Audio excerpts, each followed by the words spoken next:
3,000 से ज्यादा लाशें, सड़कों पर फैला खून और अब एक ऐसा बयान जिसने वॉशिंगटन से लेकर तेहरान तक हड़कंप मचा दिया है।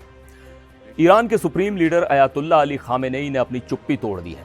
उन्होंने अमेरिका के राष्ट्रपति डोनाल्ड ट्रंप को सीधे तौर पर एक क्रिमिनल यानी अपराधी घोषित कर दिया है। लेकिन सबसे ज्यादा चौंकाने वाली बात यह है कि खामेनेई ने पहली बार कबूला है कि ईरान में हजारों लोग मारे गए हैं, मगर इसका जिम्मेदार उन्होंने अपनी पुलिस को नहीं बल्कि मरने वालों को ही ठहरा दिया। आखिर क्या चल रहा है ईरान के बंद दरवाजों के पीछे? नमस्कार, मैं हूं सिद्धार्थ प्रकाश। आज हम डिकोड करेंगे ईरान की उस खौफनाक तस्वीर को जिसे दुनिया से छुपाने की पूरी कोशिश की गई।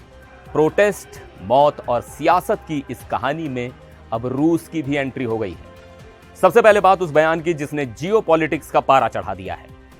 शनिवार 17 जनवरी को ईरान के supreme leader Ayatollah Ali Khamenei सरकारी टीवी पर आए। उनके तेवर बेहद तल्ख थे। उन्होंने साफ शब्दों में कहा कि डोनाल्ड ट्रंप एक क्रिमिनल है। खामेनेई का कहना है कि ट्रंप ने ईरान के प्रदर्शनकारियों को उकसाया, उन्हें मदद का भरोसा दिया और कहा कि अमेरिका उनके साथ खड़ा है। खामेनेई ने आरोप लगाया कि अमेरिका ईरान की इकोनॉमी और राजनीति पर कब्जा करना चाहता है। उन्होंने कहा, हम अमेरिकी राष्ट्रपति को अपराधी मानते हैं क्योंकि उन्होंने हमारे देश को नुकसान पहुंचाया और हमारे लोगों को भड़काया। खामेनेई ने प्रदर्शनकारियों को अमेरिका के पैदल सिपाही बताया। उनका दावा है कि इन प्रदर्शनकारियों ने मस्जिदें तोड़ी, स्कूल जलाए और इन्हीं की वजह से हजारों लोगों की जान गई। यानी सरकार ने गोली चलाई, लेकिन कसूरवार वो लोग हैं जो गोली का शिकार हुए। अब जरा उन आंकड़ों पर नजर डालते हैं जो रूह कपा देने वाले हैं।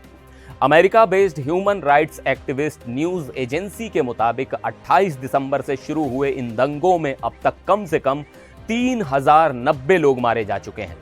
3090 मौतें। ये आंकड़ा 1979 की क्रांति के आसपास के हिंसक दौर की याद दिलाता है। हैरानी की बात यह है कि खामेनेई ने खुद स्वीकार किया है कि कई हजार लोग मारे गए हैं और किसी भी ईरानी लीडर की तरफ से हताहतों की इतनी बड़ी संख्या को पहली बार कबूला गया है। हालांकि वो इसे दंगों का नाम दे रहे हैं और कह रहे हैं कि दंगाइयों के पास विदेशी हथियार थे। खामेनेई ने अपनी पुलिस और सुरक्षा बलों को क्लीन चिट देते हुए कहा कि हम घरेलू अपराधियों को नहीं छोड़ेंगे और जो अंतर्राष्ट्रीय अपराधी हैं, इशारा अमेरिका की तरफ था, उन्हें भी नहीं बख्शा जाएगा। इस पूरे मामले में डोनाल्ड ट्रंप का रोल बहुत कंफ्यूजिंग और दिलचस्प रहा है। कुछ दिन पहले तक ट्रंप कह रहे थे help is on the way, यानी मदद आ रही है।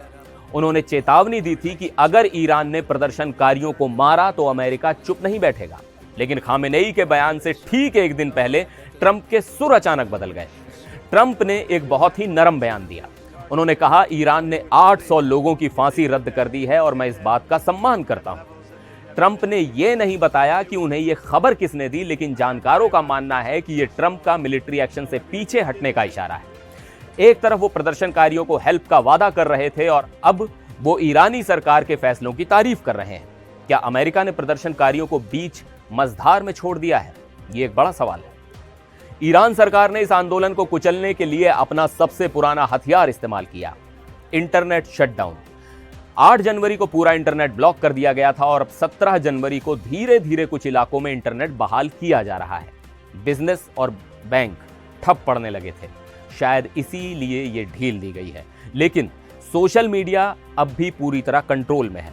उधर ईरान के निर्वासित क्राउन प्रिंस रजा पहलवी, जिनके पिता को 1979 में देश छोड़ना पड़ा था, उन्होंने लोगों से दोबारा सड़कों पर उतरने की अपील की थी।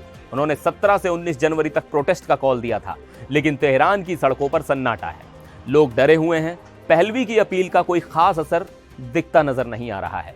तेहरान में हालात सामान्य दिखने लगे हैं, दुकानें खुली हैं, ट्रैफिक चल रहा है, लेकिन यह शांति एक तूफान के बाद की खामोशी जैसी है। इस खिचड़ी में रूस का तड़का भी लग गया है। ईरान के राष्ट्रपति मसूद पेजेश्कियान ने व्लादिमीर पुतिन से फोन पर बात की है और अमेरिका इजराइल पर दंगे भड़काने का आरोप लगाया है। यानी ईरान अब खुलकर रूस के पाले में खड़ा होकर अमेरिका को चुनौती दे रहा है। फिलहाल ईरान में एक अनईजी काम यानी बेचैनी भरी शांति है।